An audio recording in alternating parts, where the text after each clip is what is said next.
through the process of why I went through and to get a doctor of ministry and the difference a little bit between doctor of ministry and PhD. A lot of times that's used interchangeably, and people always ask me, why did you choose that over the other? And why did you even go this route at all? And I want to talk about that. Hey, welcome back. My name is Scott Schneiderman, and here with Requip Ministries. But I chose to get a doctor of ministry, and why I wanted to get a doctorate was really to help my local congregation. Also, I like to use this on Requip and whatever I've learned. I want to share out. Just God's put a burden on my heart to, hey, I want to help, and I just want to be generous and share what I've learned, whatever that is. If that's helpful, I want to pass that on to you. So that's why you're getting this message from Requip Ministries podcast. But what's the difference between a PhD and a doctorate, or a doctor of ministry specifically? That's all I would want to go after, was going after a doctor of ministry or a PhD in ministry, because that's my calling. God's put that on my heart, and I want to help equip people. I want to build up the body of Christ. I want to help individual people with tools to help them along their path. And so what's the difference? Well, PhD is a doctor of philosophy. That's what a PhD means. Typically, it's around 60 credits, maybe shorter, maybe longer, but somewhere around that. Really, a PhD is focused on theory. It's focused on creating new information, so people can put it out there, and then so practitioners can take information from a PhD, from that thesis, and then they can implement it into their local context. The difference, though, of a doctor of ministry or a doctorate in that terms is I wanted to have something that was a little bit more practical. Not that someone that has a PhD can't use it applicably, can't use it in their local context, but the design of a PhD is not for that. The design of a doctor of ministry, and I went with Liberty University, I've gotten multiple degrees from them, and I just like what they do. So I went with Liberty. But the reason for a doctor of ministry was like, we are in this local context, and I'm developing something to implement and to inject into our local congregation. I want to test it out, and I want to implement it to make specific changes inside my very specific ministry context. And I'm going to share that with others. You'll see more of that as it comes along. But that's really the difference between a PhD and just a kind of regular doctor of ministry specifically. One is theory, primarily. So it's higher level, more theory, more concepts. That's a PhD. Doctor of ministry is specifically tailor-made for your ministry context and what you're going to do. You identify a problem, and then you inject something to say how I'm going to change it. This is how I'm going to change it, and I'm going to test that change.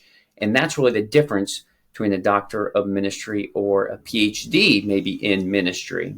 And the next thing I want to talk about is a little bit of a difference of why we did this and kind of where this came into.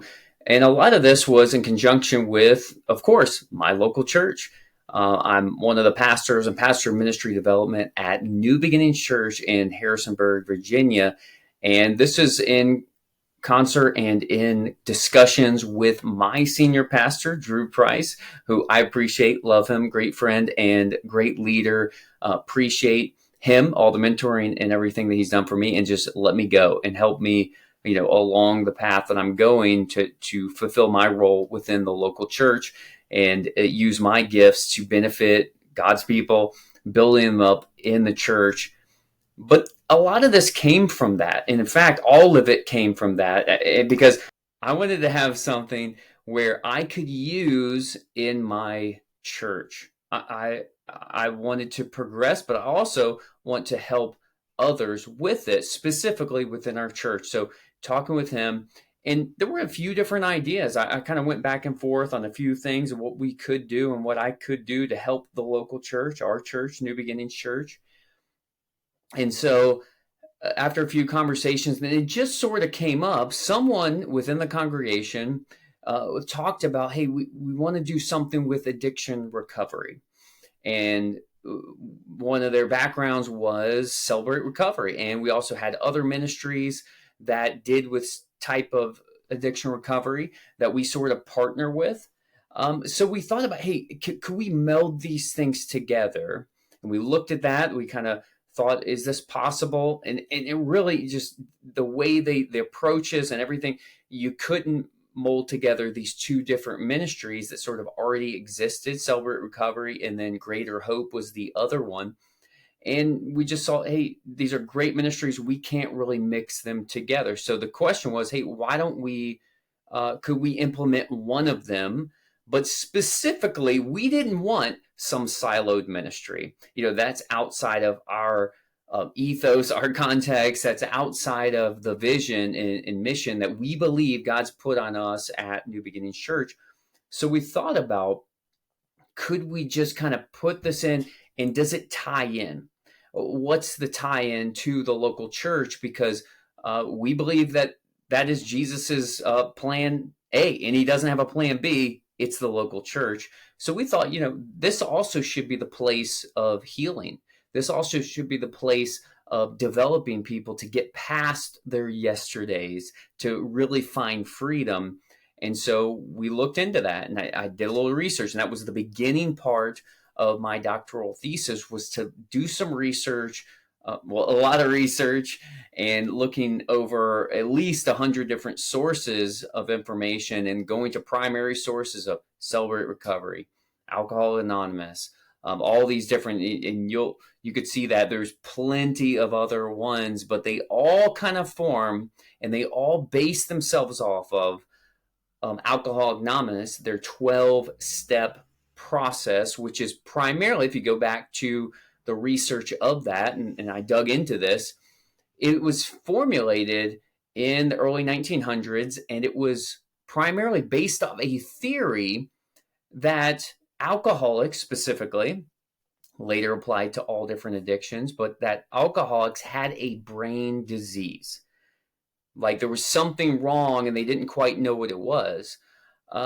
But after further research, and now that we have more information, we have the ability to conduct brain scans. We have the ability to really monitor the brain that they didn't have the possibility back then, is that it's not a brain disease. It isn't. Our behavior does change our brain. Our thinking does change our brain, but it's not as if there's some sort of DNA, some sort of gene that makes you do these things. It's just like a disease. And it was almost the analogy I give, it's equated to type A diabetes, where you're just sort of born with it. It's not based on your diet. It's just how you are. You kind of have diabetes based on your genetics. But it turns out that's not true. Addiction is more like type 2 diabetes, where your behavior can also change some of your genetics, and your behavior and your thinking, it changes it. And yes, that alters your brain, but it's something you can choose. It is a decision. And that kind of goes back to, hey, we want to look at this in terms of habitual sin. Because that's really, we want to look at it from a biblical perspective. We believe God gives us the truth. God gives us what we need to heal this. We can take from other disciplines. We can learn from other things. But our primary source is going to be God's word. So we kind of looked at Celebrate Recovery, and we're like, hey, there's a lot of biblical truths in here. It undoubtedly helped hundreds and thousands, probably millions of people. So we don't want to discredit that at all.